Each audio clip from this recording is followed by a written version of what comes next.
Mama. Welcome back to the One Income Family Podcast. Now, before I dive too deep into this episode, I do want to give you a little heads up that I have been fighting a cold for the past few weeks.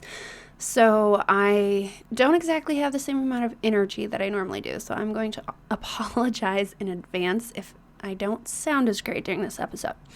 But anyways, let's get back to what this episode is about. So I know how difficult it can be, when you sit down to do something and you have no idea what it is that you should even be doing. Or maybe you do know some of the tasks, but wonder if you should be doing more, like something's just missing. That's why I decided that I would take you through the big picture view of what it is you should be doing every month when it comes to your finances. The best part of this is that not only are these great tasks that will keep your money moving well for you, but they're also the tasks that God tells us to do in the Bible. That means that by doing these 6 tasks, you will be bringing glory to God and stewarding His money well, which is awesome, right? Okay, so listen in as we walk through these 6 steps that are going to move mountains for you in so many ways, and let's get you one step closer to sticking to that budget. Hey friend, welcome to the One Income Family Podcast. Do you live primarily on your husband's income and find it hard to save or get out of debt? Are you constantly searching for ways to cut costs, live frugally, and do things on a budget? Do you have big dreams only to be stopped by overspending and loosely following your budget? Hey, I'm Molly, and I too have struggled with living and growing a family on one income. But through trial and error and a lot of help from God, my family and I have learned how to live abundantly on less. This podcast will bring you a Christ-centered, simple, and frugal lifestyle, along with how to budget so you can follow it, and time management tips that will transform your budget and your home. So go restart that laundry, grab your Bible, and let's get budgeting.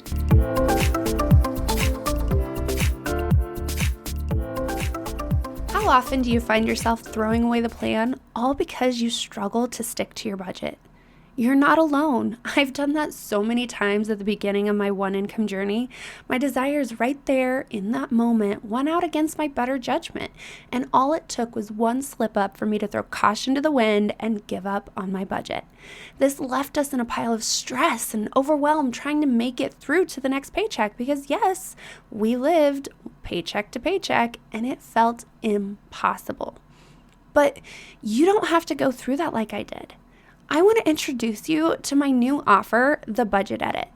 This is a call that we will find money that has been hidden in your budget so that you can stick to your budget easier. It's going to make life so much easier because you're not struggling because you're living at the dollar amount that you are bringing in.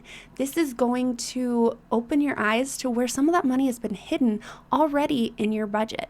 So I want you to go to calendly.com/Molly Bunnell. That's calendly.com/Molly with a Y, B as in boy, ENELL, and book your budget edit right now. If you're still uncertain about this call and whether it's for you, join me on a free clarity call to learn more about this amazing offer and get all of your questions answered so that you can embrace financial peace today. Go to calendly.com/Molly Bunnell. That's calendly.com/Molly with a Y, B as in boy, ENELL. And let's get you figuring out whether or not this call is for you and get your free clarity call booked today. Alrighty, so since I'm not feeling the greatest, I am going to do my best at trying to keep this episode to about 20 minutes. 1, because I probably will run out of energy at that point.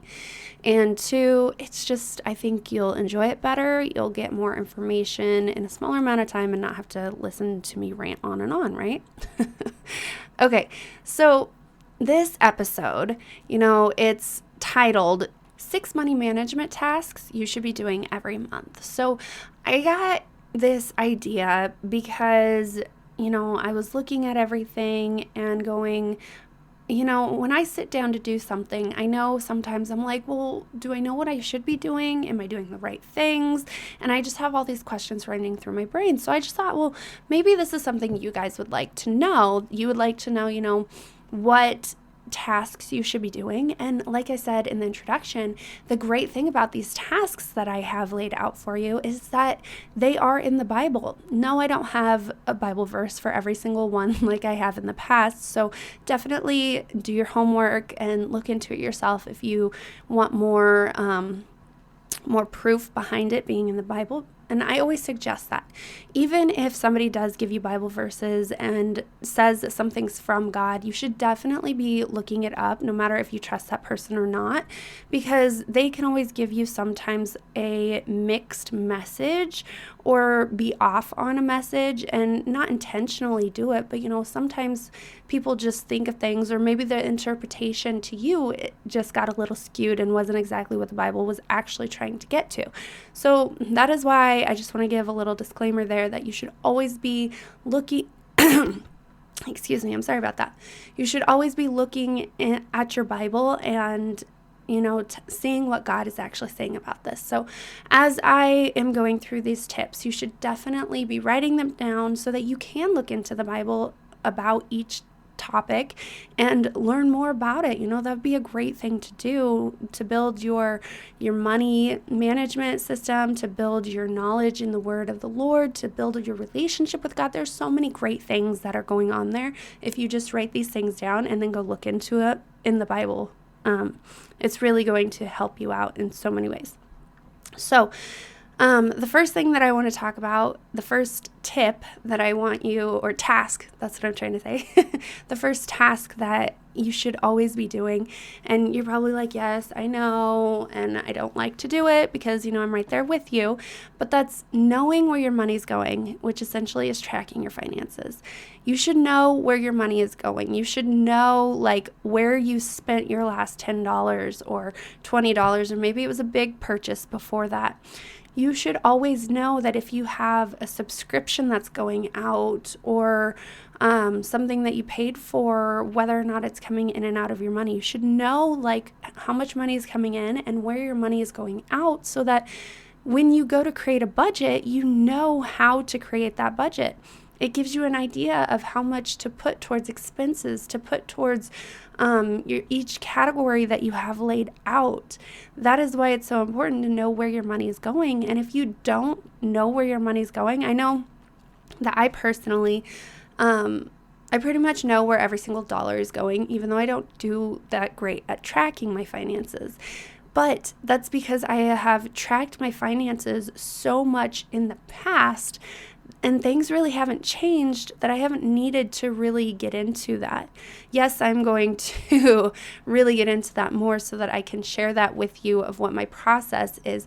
But I know that sometimes I can get lazy, as anybody can, and that's just a human trait, right? We get lazy sometimes and we don't want to track our finances, but it can be a little bit less of an issue the deeper into your money management you go, down your journey.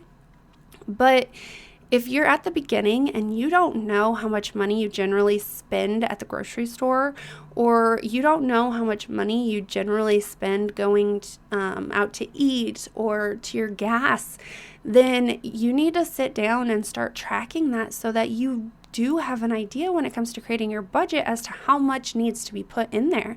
Because we can sit down together and create this awesome budget that sounds like a great idea, but then you go to execute it and nothing is correct and everything is wrong. That's when you throw the budget out the window. That's when you're like, no, I don't agree with this. This isn't working. Budgeting isn't my thing. And it's not because it was a bad budget or a bad plan, but it was because it was something you haven't already been doing. So when you go to budget, you want to have an idea of how much you put in each of those categories that you're already doing. Now, say you spend way more in your food budget than you would like to, and you'd like to cut it down. You can slowly start doing that, but you have to know the total that you normally spend in order to do that. Because if you spend, say, And this is just me throwing numbers out. It's not an actual budget amount, right? But let's say you spend $2,000 on going out to eat. That could also include, or on your food budget. That could include going out to eat. That could include your groceries and everything that's food related. But you want to cut that down to maybe 1,000 so that you're not eating out. Well, those habits are ingrained in you. And you're so used to those habits that if you sit down and try to cut it in half right then and there, it's almost like doing something cold turkey. And your habits are going to win out in the end because that's what you're used to doing. You need to slowly cut back on that and slowly change those habits to the way you want your budget to look, the way you want your food money to look like, so that it doesn't get so overwhelming, it stresses you out, and you just throw the budget out the window, because that's when that happens. So knowing where your money is going and tracking it is so important so that you can create a budget that is going to work for you. Okay, so then the next thing that you should be doing every single month is having a plan for every single dollar. And that's essentially creating a budget, right? But more specifically, it's creating a $0, a zero-based budget. That's what I'm trying to spit out. And that's where every dollar has a job. And so when you sit down to do something, when you sit down to create like your budgeting plan or your spending plan for that month, or that paycheck, when that paycheck actually comes in, then you know where that money is supposed to be going. Does that mean that things don't go exactly as planned? No, because you can have a base budget created, which is what I will help you create that base budget. But then you got to go through and you got to look at the things that are coming up that month. So do you have birthdays? Is there a holiday? Is there an irregular bill, like a doctor's visit that maybe came up that you need to pay? Those are the things that you need to be looking at as well, which, I'm kind of going down a rabbit hole and something else. But what I'm trying to get at is that you should have a plan for every dollar. Every dollar should have a job. And when it comes to actually implementing that plan and taking action on that job, it might change a little bit, and that's okay. And that's kind of what we want it to be. That's why you have a base budget, but you should still be creating a budget every single month. Or if you're like me, it's every single time I get paid, because it's easier for me to do a biweekly paycheck. Even though we get paid weekly, I still do a biweekly system because of my food system. I like to get groceries every 2 weeks, and so it's just so much easier for me to do a biweekly budget instead of a monthly budget or a weekly budget, because that's how my brain has been working for ever since me and my husband got married, right? So that's what I'm used to. And so I just kept it that system. And that's what works for me. And that's what, when you get on a call with me, that's what we're going to be doing. We're going to be creating a budget that works for you and what you're used to, because like I said earlier, changing those habits into something that you aren't used to doing is going to be so much harder quitting cold turkey than slowly and gradually changing into something that you want it to be. Doing it slowly, it may take a little bit longer, but it's setting you up for success in the long run.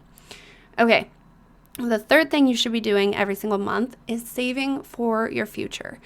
Now, if you don't have your budget set up to be able to do that, don't stress out. These are things that you want to work towards. These are goals that you want to have, because that is what's going to make it so much easier for you, is if you have these goals and you have something that you're working towards, instead of just, I'm sticking to the budget, that's what I want to do. But what does that mean? What's the definition of sticking to the budget for you? Could it be the specific piece of your budget, like the grocery budget or the gas budget or the food budget? Or is it the whole thing? Do you just say, it's not going to work, I'm going to throw it out the window because one little piece didn't go the way I planned, and now I'm not going to even try to stick to anything else, right? So what is your definition? And having those goals is really going to help you actually achieve the goal that you are setting for your finances. And so saving for the future is something that God tells us to do all the time, because it's so important to not be like stuck where you're at, which kind of plays into like that whole debt role, but we'll get into that in a little bit. But that's one thing that you should really try to work on doing. And I'm not just talking about saving up money for the next big ticket item that you're trying to save for, that you want to spend money on. I'm talking about for the future, for retirement, so that you aren't struggling to live. Because I know a lot of us think, oh yeah, well, we're putting all this money into our Social Security, we're going to get all that money back, right? Well, who knows? Who knows what the government's going to be like when we get to that age, right? And so I would rather have money saved up for the future, for that time, so that I don't have to stress about that. And I know that I can take care of myself, take care of my family, take care of, everything. And I don't have to work until I'm dead. Does that mean that I'm not going to work? Probably not, because I really enjoy working. Otherwise, I'd be a stay-at-home mom and not be working, right? But I enjoy working, so I'm going to constantly still be saving for that future. And that's one thing you should also be focusing on trying to do every single month. Even if it's just $5 or $10, that's still better than nothing, right? So definitely think about that. Okay, the fourth thing you should be doing every single month is working to live on less. And what I mean is not by cutting your income down, but rather cutting your expenses down to where you're not living at capacity. And what I mean is that your zero-based budget isn't all bills, isn't all the necessities. And that's what can make a budget so stressful. That can be what makes finances extremely stressful and confusing, and it's just something you don't want to think about and not worry about. But then there can be times where you are over capacity, meaning you have to use credit cards to pay for some bills, and that's not a place that I want you to live in. That means that you're living in debt, constant debt that you will never be able to get out of, because you constantly are paying bills with debt. And yes, sometimes you can use debt for leverage to build wealth, but in this system, in this idea, it's not. It's going to dig you a hole even deeper, and it's going to take even longer to get out of that debt. And that's not a place that I want you to live in. I want you to live on less money, meaning the amount of income you bring in is the same, or maybe you get more income, which is great, but you're not putting expenses all the way up to where you zero out. You're able to save for the future because you are not living at capacity. Your zero-based budget is not all expenses. It's also savings, and savings for the future, and savings for those high-ticket dollar items that you want to get, and maybe for your children's college funds or marriage funds, or whatever it is that you want it to be, whatever your goals are. That is how you are able to save for the future. That is how you are able to, go through life without stressing over finances. And regardless of the dollar amount in your account, you can get to that point. And so that is one thing that I definitely work on with you. Living on less is 100% what my new offer is about too, called the Budget Edit, where we go through and we look at everything that you are doing. We track your finances essentially to see what you've been doing, so that maybe we can find some hidden money in there, and you cannot live at capacity, but rather live on less. And that just takes the stress out, because you're not going, oh my gosh, I gotta just make it to that next paycheck, just to that next paycheck. You're not living like that. That stress isn't there. And so that is one thing I really, really, really, if that's the only thing you get from this episode, I want you to focus on figuring out how to live on less instead of at capacity, which again, we can work together to figure that out for you by getting a budget edit, getting on a budget edit call with me.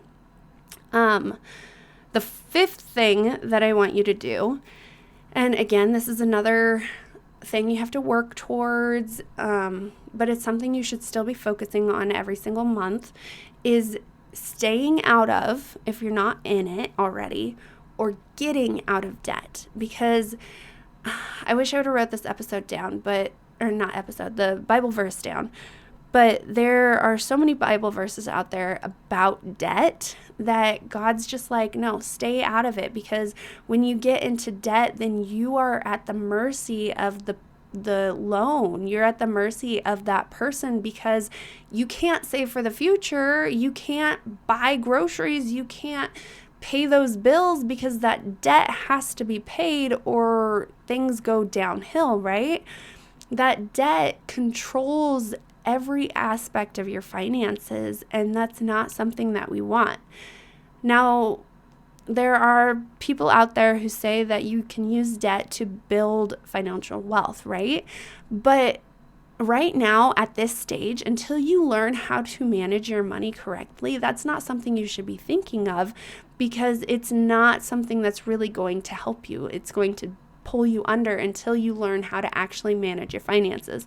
And so that's why I really just want you to focus. I'm like Dave Ramsey. I definitely believe in what he says when it comes to staying out of debt. Like, you don't have to have debt to buy that car. Now, do I say that car loans and house loans, I'm generally not going to go, oh my gosh, you need to get out of that right now? No, I'm not even going to do that about credit card loans, because I am not going to judge you by any means, because we all do things in the moment that we think are right. And then later on in the season of life, you're like, why did I do that? I have done that so many times, it's not even funny. But that's the way, that's how we learn, right? That's how we get to being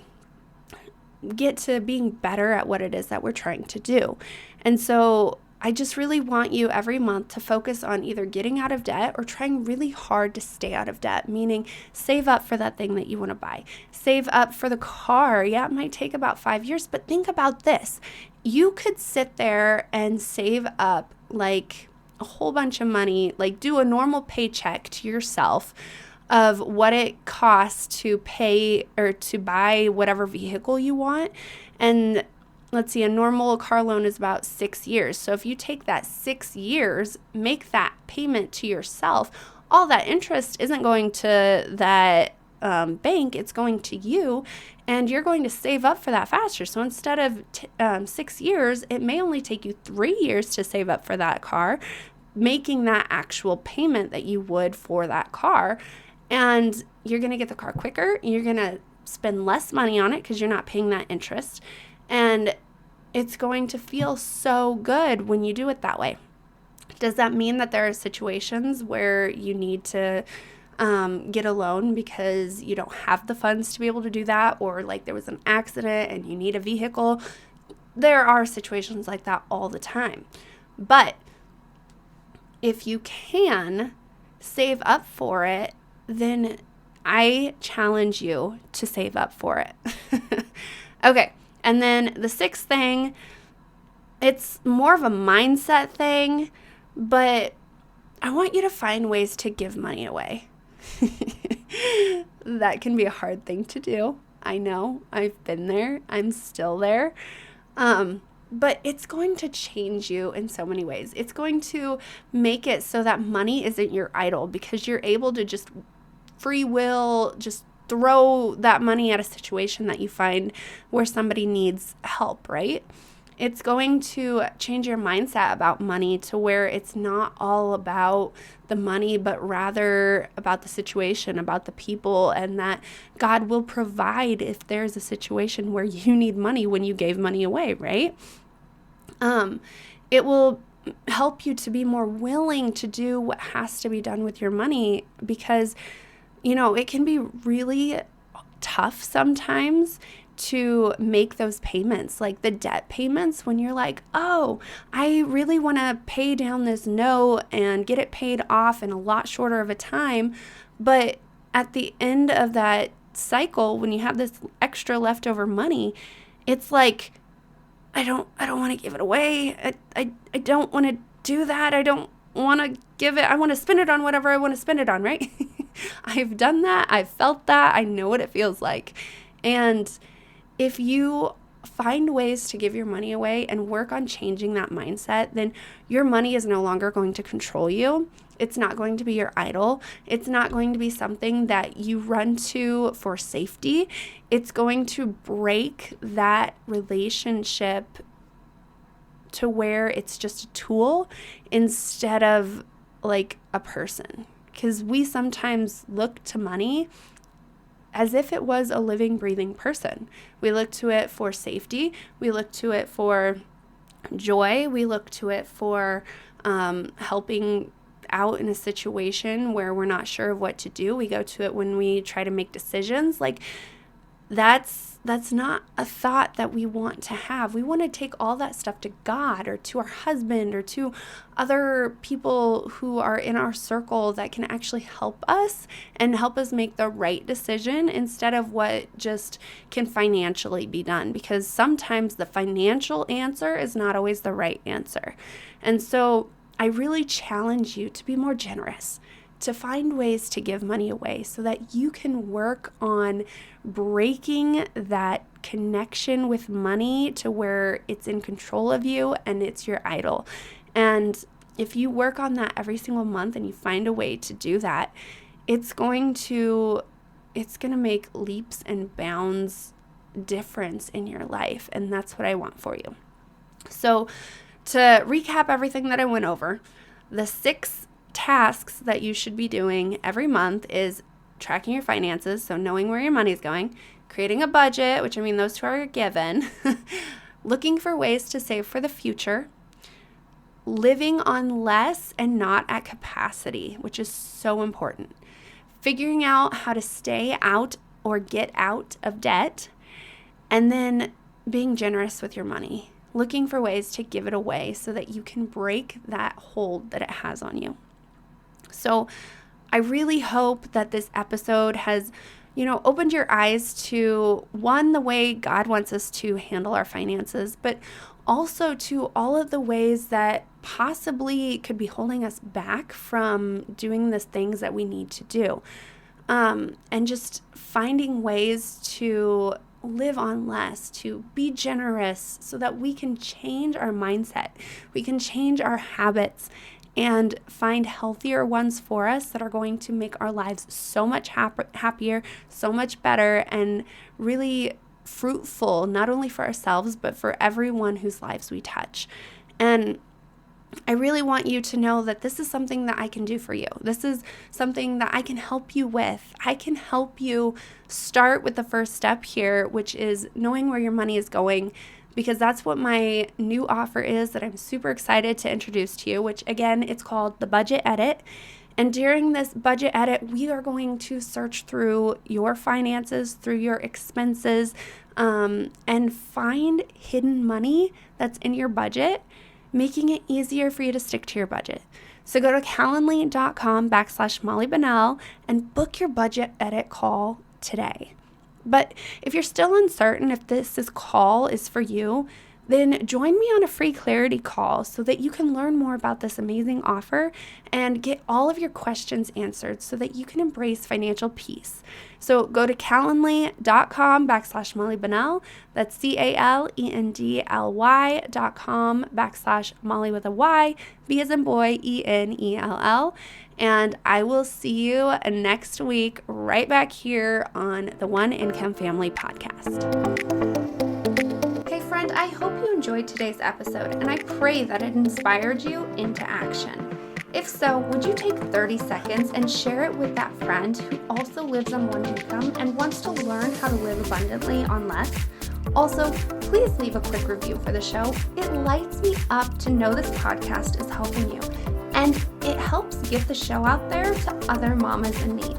All right, well, it's time to go play with the babies, so I will meet you back here on Tuesday for another episode. Peace and chicken grease, mama.